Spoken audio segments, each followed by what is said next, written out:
ప్రక్రియలో కొత్త కొత్త మార్పులు వస్తున్నాయండి. రాధా రఘురామ్ గారు, ప్రపంచంలో ఇప్పటి వరకు చాలా మనం యుద్ధాలు చూసినాము, కానీ ఈ యుద్ధం అనేటటువంటిది వరల్డ్ ఎకనామీ పైన తీవ్ర ప్రభావం చూపిస్తుంది అనేటటువంటి అంశాన్ని చాలా వరకు ఎకనామిస్టులు అభిప్రాయపడుతున్నారు.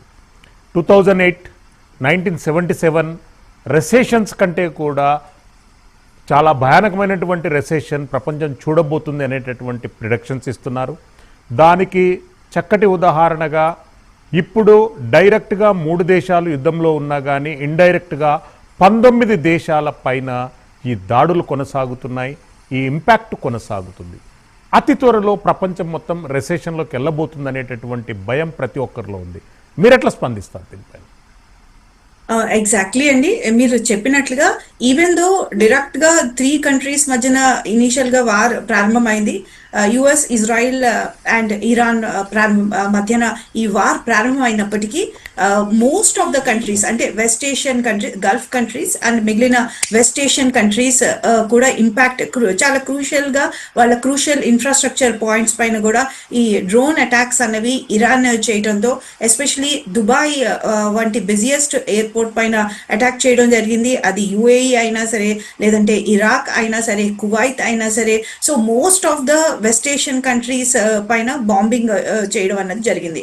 సో ఇరాన్ చెప్తున్నది వాళ్ళు డైరెక్ట్ గా వాళ్ళు యుఎస్ ఎసెట్స్ కానీ, అలాగే యుఎస్ ఇన్ఫ్రాస్ట్రక్చర్ కానీ, యుఎస్ డిఫెన్స్ బేసెస్ పైన అటాక్ చేస్తున్నామన్నారు. సో దాంతో ఆగలేదు, మిగిలిన ఈ గల్ఫ్ కార్పొరేషన్ కంట్రీస్ ఇన్ఫ్రాస్ట్రక్చర్స్ కూడా బాగా నష్టపోయినటువంటి పరిస్థితి ఇక్కడ క్లియర్ గా కనిపిస్తుంది. అలాగే యూరోప్ లో ఉన్నటువంటి సిప్రస్ వంటి నగరాల పైన కూడా ఈ డ్రోన్ అటాక్స్ అన్నవి జరిగాయి. అంటే ఇరాన్ అది మేము చేయలేదు అని చెప్పినప్పటికీ ఒక ప్రాక్సీ వార్ కూడా, అంటే ఇటు మిగిలిన గ్రూప్స్ కూడా దీనిలో ఎంటర్ అయ్యి ఒక ప్రాక్సీ వార్ కూడా నడిచినటువంటి పరిస్థితిలో ఇంటర్నేషనల్ గా దీని ఇంపాక్ట్, బికాస్ ఇప్పుడు వరల్డ్ ని ఎవ్రీ కంట్రీని ఒక ఐసోలేటెడ్ యూనిట్ గా మనం చూడలేం, because world has become a global village. Especially global supply chains అనేవి చాలా క్రూషియల్ గా ఉన్నటువంటి పరిస్థితి. బికాస్ ఇప్పుడు మనం చూస్తే స్ట్రెయిట్ ఆఫ్ హార్మజ్ వాళ్ళ అధీనంలో, అంటే ఇరాన్ అధీనంలో ఉన్నంత వరకు కంప్లీట్ గా వరల్డ్ ఎకానమీస్ అన్ని వాళ్ళ దగ్గరికి నెగోషియేట్ చేయడానికి వస్తాయని ఇరాన్ ఒక స్ట్రాటజీతో ముందుకెళ్ళింది. బికాస్ స్ట్రెయిట్ ఆఫ్ హార్మజ్ వాళ్ళ అధీనంలో ఉన్నంత వరకు 1/5 ఆఫ్ ద ఆయిల్ ప్యాసేజ్, అంటే వరల్డ్ ఎకానమీస్ కి ఆయిల్ ప్యాసేజ్ ఏదైతే జరుగుతుందో ఇదంతా కూడా ఆగిపోయే పరిస్థితి క్లియర్ గా కనిపిస్తుంది.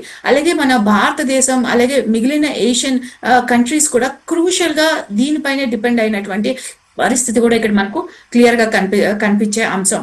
సో ఈ సప్లై చైన్స్ డిస్రప్షన్ అన్నది జరిగితే అది వరల్డ్ సప్లైస్, అంటే గ్లోబల్ సప్లైస్ పైన, గ్లోబల్ మార్కెట్స్ పైన క్లియర్ గా కనిపించే పక్షం. And very importantly oil and దీంతో పాటుగా గ్యాస్, ఈ రెండు కూడా క్రూషియల్ గా ఉన్నాయి. బికాస్ ఆయిల్ అండ్ గ్యాస్ పైన ఎప్పుడైతే ఇంపాక్ట్ పడిందో ఈ logistics and supply chain disruption జరిగి, సో ట్రాన్స్పోర్టేషన్ కాస్ట్ పెరిగే అవకాశం క్లియర్ గా వరల్డ్ మార్కెట్స్ లో కనిపిస్తుంది. అండ్ మనకి last 1 week off this war లోనే మనకు క్లియర్ గా ఆయిల్ ప్రైస్ పెరగడం అన్నది మనం క్లియర్ గా చూసినటువంటి పరిస్థితి కూడా మనకి ఇక్కడ కనిపిస్తుంది. సో సప్లై చైన్ డిస్ట్రప్షన్స్ అనేది globalised and technologically connected world లోని చాలా క్రూషియల్ గా ఉన్నటువంటి పరిస్థితి. సో వరల్డ్ ఎకానమీ స్టాగ్ఫ్లేషన్ లో, అంటే ఈ వార్ అన్ఫార్చునేట్ సిచ్యువేషన్ లో మరింత ముందుకు వెళ్లే పక్షంలో world economy might go into a stagflation.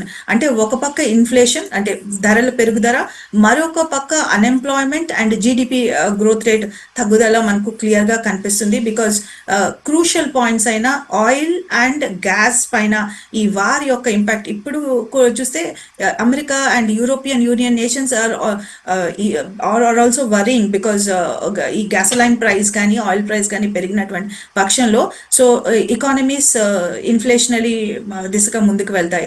And ఇంకా ఇక్కడ మరొక ఇంపార్టెంట్ అండ్ ముఖ్యమైన అంశం, ఈ వార్లోని ఇందాక మీరు చెప్పినట్లు వార్లో సైబర్ స్ట్రాటజీ కూడా క్లియర్ గా ఫాలో అవుతున్నారు. బికాస్ ఇరాన్ చూస్తే ఎస్పెషలీ క్లౌడ్ డేటా ఎక్కడైతే స్టోర్ అయి ఉందో, especially Israel and US cloud data ఎక్కడైతే స్టోర్ అయి ఉందో దానిపైన కూడా క్లియర్ గా అటాక్ చేయడం అన్నది ప్రారంభమైంది. So this along with technology, along with usage of communication, targets reach అయ్యారు ఇరాన్. ఈ రోజు జరిపినటువంటి దాడిలో మ్యాక్సిమం యుఏఈలో ఉన్నటువంటి డేటా సెంటర్స్ అన్నిటి మీద అటాక్ చేయడం జరిగింది. Yes, you are rightly pointed out. Yes, yeah. Sanjay గారు, what is the role of NATO and European Union? NATO formal గా యుద్ధంలో పార్టిసిపేట్ చేయలేదండి. కాకపోతే మనం చూస్తున్నాం కానీ బ్రిటన్ కానీ ఖతర్ నాటోలో స్ట్రాంగ్ పార్ట్నర్, కానీ ఖతర్ను మీద దాడి జరిగింది. ఖతర్ నాటో రిప్రజెంట్ చేసేటటువంటి అవకాశాలు ఎంతవరకు ఉన్నాయంటారు? అంటే ఈ చుట్టుపక్కల దేశాలు, ఫర్ ఇన్స్టెన్స్ సైప్రస్ మీద జరిగినట్టు మేడం గారు చెప్పారు కదా ఇందాకే, సైప్రస్ కూడా యూరోపియన్ యూనియన్ మెంబర్ కూడా కదా. Yes, UAE. సో కానీ ఇవన్నీ కూడా నేటో అజర్బైజాన్. కానీ Yes. నేటో కానీ EU కానీ ఒక ఆర్గనైజేషన్ గా రెస్పాండ్ అవట్లేదండి. ఇండిపెండెంట్ కంట్రీస్ వాళ్ళ సొంత పొజిషన్స్ తీసుకోవడం జరుగుతుంది. ఉదాహరణకి మనం స్పెయిన్ తీసుకుంటే కనుక వాళ్ళు తీవ్రంగా క్రిటిసైజ్ చేయడం జరిగింది, యుద్ధాన్ని ఇలా చేయటం తప్పని చెప్పడం జరిగింది. అలానే మీరు ఫ్రాన్స్ తీసుకుంటే కనుక ఫ్రెంచ్ ప్రెసిడెంట్ మ్యాక్రాన్ మాకున్న స్నేహితులకి మేము హెల్ప్ చేసుకుంటామని, అంటే గల్ఫ్ కంట్రీస్ గురించి చెప్పడం జరిగింది. మరో పక్కన తీసుకుంటే బ్రిటన్ కనుక తీసుకుంటే యునైటెడ్ కింగ్డమ్ కొంత తటస్థ వైఖరి నిర్వహించడం జరిగింది. యుద్ధంలో పార్టిసిపేట్ చేస్తాము, చెయ్యము, కాదు మా బేసెస్ వాడుకోండి కానీ డిఫెన్సివ్ పర్పసెస్ కి వాడుకోండి, ఇట్లా పలు స్టేట్మెంట్స్ ఇవ్వటం జరిగిందండి. సో బట్ ఓవరాల్ గా తీసుకుంటే నేటో కానీ EU కానీ ఒక ఆర్గనైజేషన్, ఒక వ్యవస్థగా యుద్ధంలో పార్టిసిపేట్ చేయట్లేదు. ఇండిపెండెంట్ కంట్రీస్ వాళ్ళ సొంత డెసిషన్స్ తీసుకుంటున్నాయండి. మీరు చెప్పినట్టు అజర్బైజాన్ మీద కూడా మొన్న 2 మిజైల్స్ పడ్డాయండి. ఇరాన్ వాళ్ళు అన్నారు ఆ మిజైల్స్ తో మాకు సంబంధం లేదన్నారు. కాదు, అజర్బైజాన్ వాళ్ళు ఏమన్నారంటే కాదు మీ దగ్గర నుంచే వచ్చి మా ఎయిర్పోర్ట్ టెర్మినల్ మీద పడింది ఒకటి అని చెప్పడం జరిగిందండి. అజర్బైజాన్ కి ఇరాన్ కి మధ్య చాలా కాలంగా టెన్షన్ ఉంది. ఎందుకంటే అజర్బైజాన్, ఇజ్రాయెల్ కలిసి ఇరాన్ ని బాధ పెడుతున్నాయి లేదా ఇరాన్ కి నష్టపోయే విధంగా వ్యవహరిస్తున్నాయి. అజర్బైజాన్ ని ఇజ్రాయెల్ స్పై ఏజెన్సీస్ ఒక స్టేజింగ్ గ్రౌండ్ గా తీసుకుంటున్నాయని కూడా ఇరాన్ క్రిటిసైజ్ చేయడం జరిగిందండి. సో ఓవరాల్ గా తీసుకుంటే చుట్టుపక్కల ప్రాంతాల్లో ఇరాన్ అనుసరించిన విధానం అంటే చుట్టుపక్కల ప్రాంతాలని టార్గెట్ చేయడం అన్నది కొద్దిగా ఆ ప్రాంతంలో ఇరాన్ కి సింపతి రాకపోగా ఇరాన్ కి ఎగెనెస్ట్ గా కొంత ఒపీనియన్ బాగా డెవలప్ అయింది. మీరు ఇందాక కరెక్ట్ గా చెప్పినట్టు ఖటార్ తీసుకోండి లేదా ఒమాన్ తీసుకోండి, ఈ 2 దేశాలు ఇరాన్ కి లేదా అమెరికాకి మధ్య మీడియేషన్ కానీ ఫెసిలిటేషన్ కానీ సంభాషణ జరుపుకోవటానికి, కాన్వర్జేషన్స్ చేయడానికి మధ్యవర్తిత్వం వహించిన దేశాలు, చాలా పెద్ద ఎత్తున యుద్ధం జరగకూడదు అని ట్రై చేసిన దేశాలు. వీటి మీద కూడా ఇరాన్ దాడి చేయటం అన్నది అక్కడ చాలా భావోద్రేకం, కోపం అనండి ఏమన్నా అండి, అది మనం వాళ్ళ పాలసీ స్టేట్మెంట్స్ లో చూస్తున్నాం. ఖటార్ చాలా తీవ్రంగా ప్రతిస్పందించింది. ఇవాళ నేను అనుకోవటం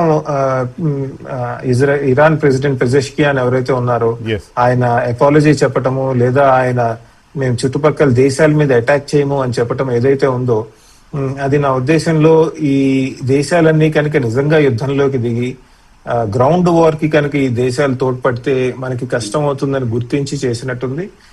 నిజంగా వెయిట్ చేయాలి ఎన్నాళ్ళు ఫైర్ చేయకుండా ఉంటారో మిజైల్స్ అవి, ఎందుకంటే లోకల్ కమాండర్స్ చేస్తున్నారు, వాళ్ళు సొంతంగా నిర్ణయం తీసుకుంటున్నారు, తెహరాన్ కి పెద్దగా కనెక్షన్ లేదు అన్నట్టు చాలా రిపోర్ట్స్ అవి వస్తున్నాయి. అది కనుక నిజమైతే మరి ఫారెన్ మినిస్ట్రీ నిజంగా కంట్రోల్ చేయగలదా వీటిని, లేదా ప్రెసిడెంట్ పెజెష్కియాన్ యొక్క కంట్రోల్ ఎంత ఉంది ఆర్మ్డ్ ఫోర్సెస్ మీద, అది కూడా చూడాల్సిన అంశం అండి. ఎస్ సంజయ్ గారు, ప్రైమ్ 10 డిబేట్లో చిన్న break. Will be back soon. Keep watching Prime 9.